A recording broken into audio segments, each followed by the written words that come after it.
Manchester United will sign Atletico Madrid star Joao Felix during the winter transfer window amid interest from Bayern Munich and Paris Saint-Germain.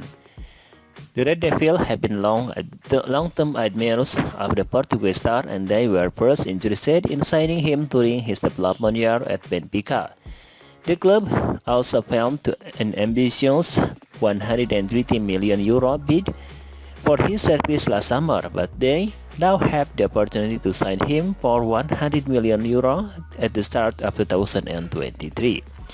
United are known to be eyeing a versatile forward in January, and it has been reported that manager Erik ten Hag prefers the Pursuit Gakpo from PSV Eindhoven. Irrespective of this, the club should also attempt to land Felix this winter. They cannot afford to wait until the summer, with Bayern Munich and Paris Saint-Germain also keen.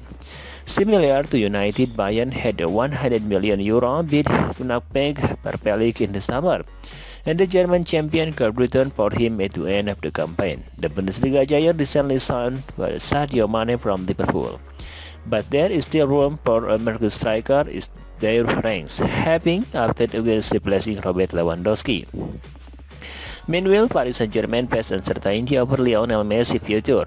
With his contract expiring in June 2023, his exit could urge them to land Felix from Atletico. Hence, United cannot play the waiting game for Felix. They must score his signature in the upcoming winter transfer window to avoid losing him to Bayern or PSG. It remains to be seen whether the Glazers are prepared to support with fund for January amid the talk of an ownership change before the end of the ongoing season.